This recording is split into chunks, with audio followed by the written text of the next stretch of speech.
Assalamualaikum warahmatullahi wabarakatuh. Alhamdulillahirrabbilalamin. Wabihi nasta'in wa ala umuri dunya waddin. Wassalatu wassalamu ala asrofil anbiya'i wal mursalin wa ala alihi wa sahbihi ajma'in. Amma ba'du. Yang saya hormati Ibu Dr. Hajah Hilda Aini Syifa MAG selaku dosen pengampu mata kuliah Belajar dan Pembelajaran PAI 2 dan teman-teman PAI 5A yang saya banggakan. Baik, izin memperkenalkan diri, nama saya Aisyah Syarifah. Pada kesempatan kali ini saya akan menjelaskan mengenai konsep dasar teori kognitivisme. Nah, langsung saja kepada pembahasan pertama.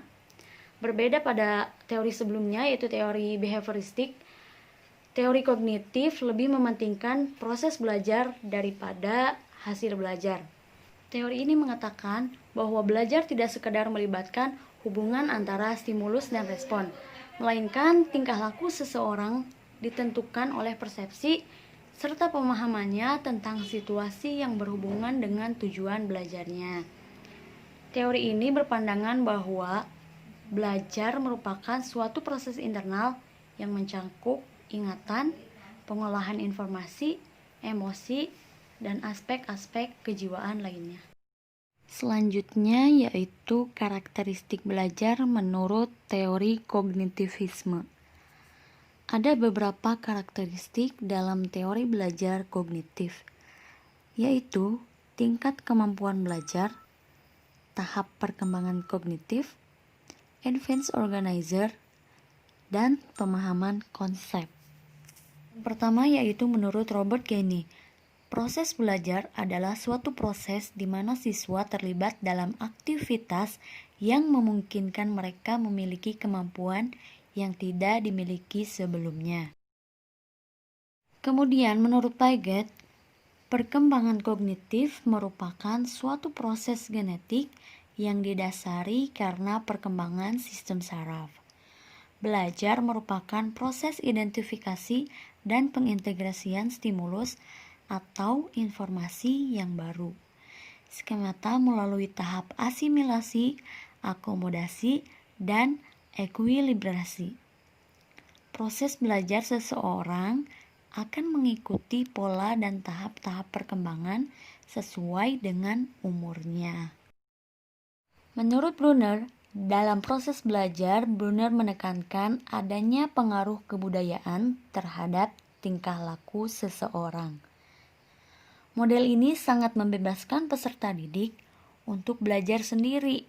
Teori ini mengarahkan peserta didik untuk belajar secara discovery learning.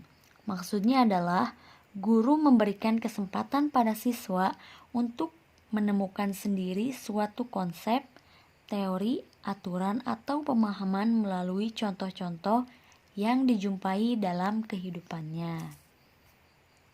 Kemudian menurut Ausubel, yaitu guru harus dapat mengembangkan potensi kognitif siswa melalui proses belajar yang bermakna. Nah, apa sih belajar yang bermakna itu? Yaitu menyajikan materi pelajaran yang baru dengan menghubungkan pada konsep yang relevan yang sudah ada dalam struktur kognisi siswa. Dalam menerapkan belajar bermakna itu ada langkah-langkahnya. Yang pertama yaitu advanced organizer, yaitu penyampaian awal tentang kerangka isi materi yang akan dipelajari siswa. Yang kedua yaitu progresif diferensial, yaitu materi pelajaran disampaikan bertahap, diawali konsep umum, kemudian dilanjutkan ke hal yang khusus, yang lebih khusus. Yang ketiga yaitu integrative reconciliation, yaitu penjelasan tentang kesamaan dan perbedaan antara konsep-konsep yang telah dimiliki dengan konsep yang baru dipelajari. Yang terakhir yaitu consolidation adalah pemantapan materi dengan menghadirkan banyak contoh. Selanjutnya asumsi-asumsi dan prinsip belajar menurut teori kognitivisme. Asumsi dasar teori ini adalah setiap orang telah mempunyai pengalaman dan pengetahuan dalam dirinya. Pengetahuan dan pengalaman ini tertata dalam struktur kognitif. Menurut teori ini, proses belajar akan berjalan baik bila materi pelajaran yang baru diadaptasi dengan struktur kognitif yang telah dimiliki oleh siswa. Teori ini didasarkan pada asumsi bahwa individu mempunyai kemampuan memproses informasi. Kemampuan memproses informasi tergantung kepada faktor kognitif yang perkembangannya berlangsung secara bertahap sejalan dengan tahapan usianya. Belajar adalah proses internal yang kompleks berupa pemrosesan informasi. Hasil belajar adalah berupa perubahan struktur kognitif. Cara belajar pada anak-anak dan orang dewasa berbeda sesuai tahap perkembangannya. Selanjutnya yaitu prinsip-prinsip teori belajar kognitif. Teori belajar kognitif didasarkan pada 4 prinsip dasar, yaitu yang pertama, pembelajar aktif dalam upaya untuk memahami pengalaman.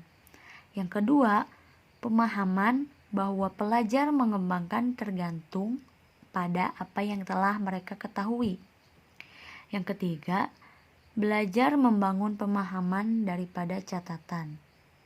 Yang keempat, belajar adalah perubahan dalam struktur mental seseorang. Mungkin cukup sekian yang dapat saya sampaikan, kurang lebihnya mohon dimaafkan. Wassalamualaikum warahmatullahi wabarakatuh.